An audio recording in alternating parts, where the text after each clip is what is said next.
मदत मिळणार आहे याच्यावर त्यांचा विश्वास आहे। आम्ही जी मदत केली ती पण त्यांना मान्य आहे। आता त्यांचं म्हणणं एवढंच आहे की जर नाही मिळाली तर रस्त्यावर उतरू।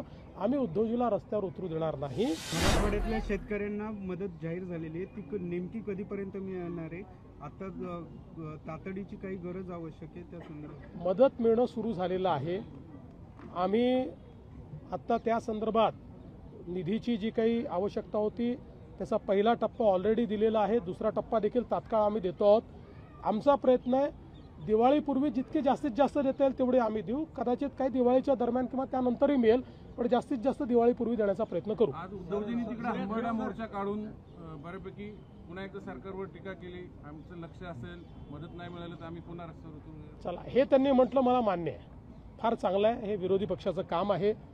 मग याचा अर्थ मदत मिळणार आहे याच्यावर त्यांचा विश्वास आहे। आम्ही जी मदत केली ती पण त्यांना मान्य आहे। आता त्यांचं म्हणणं एवढंच आहे की जर नाही मिळाली तर रस्त्यावर उतरू। आम्ही उद्धवजीला रस्त्यावर उतरू देणार नाही, आम्ही मदत नीट देऊ। महापालिका निवडणुकीच्या पार्श्वभूमीवर मोठ्या प्रमाणात भाजपमध्ये इनकमिंग व्हायची चर्चा सुरू आहे। पक्षामध्ये ऑलरेडी भरपूर कार्यकर्ते झाल्याचे बाहेरच्या नको अशा मतप्रवाह आहे। पुण्यामध्ये देखील ती अशी अवस्था आगामी काळात भाजपची काय भूमिका असणार आहे? भाजपमध्ये कुठलाही स्ट्रॉंग कार्यकर्ता जर आला तर त्याला घेण्याचीच आमची भूमिका आहे। साधारणपणे भाजपमध्ये जे आमचे कार्यकर्ते आहेत ते लोकांना अकोमोडेट करतात, त्यामुळे भाजप मोठा झालेला आहे। एखाद्या वेळी एखाद्या ठिकाणी काही नाराजी पण येते, त्यावेळी आम्ही लोकांना समजवतो आणि ते समजतात। सिनेमाच्या प्रीमियरला तुम्ही आज जाणार होते, ज्याला राज ठाकरे आणि महेश मांजरेकर येणार होते,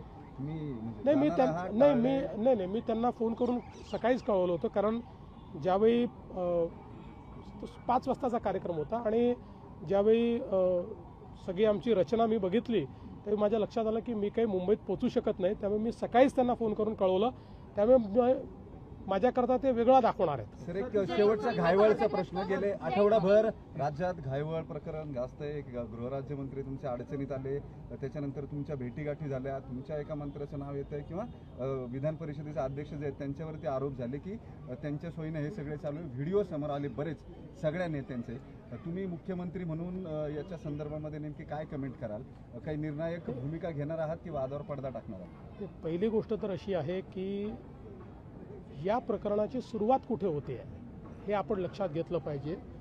आणि ती सुरुवात आज सिद्धार्थ शिरोळे यांनी जी प्रेस कॉन्फरन्स घेतली आहे त्यात आपल्या लक्षात आली असेल की याची सुरुवात ही आहे की एक पासपोर्ट मिळवण्याकरता त्यांनी अहिल्यानगर जिल्ह्यामध्ये ॲप्लिकेशन केली आणि त्यावेळी तेव्हाच्या नेत्यांच्या राजकीय दबावापोटी त्यांना पूर्णपणे क्लीन चिट पोलिसांनी दिली आणि अहवाल सादर केला की यांच्यावर कुठलाही गुन्हा नाही।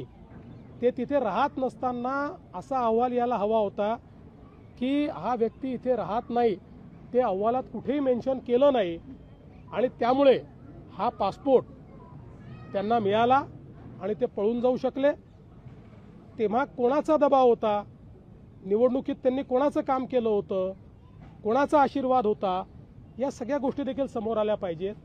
माझं मत अतिशय स्पष्ट आहे, अशा प्रकारची जी प्रवृत्ती आहे त्याला दुसरा पक्ष असो का आमचा पक्ष असो कोणीही त्याला थारा देता कामा नये। अशा प्रकारच्या प्रवृत्तीवर कारवाई केलीच जाईल आणि त्यांना पासपोर्ट देण्याकरता ज्यांनी त्या ठिकाणी दबाव टाकून अशा प्रकारचा पूर्णपणे चुकीचा अहवाल त्या ठिकाणी सादर केला त्यांचीही चौकशी केली जाईल।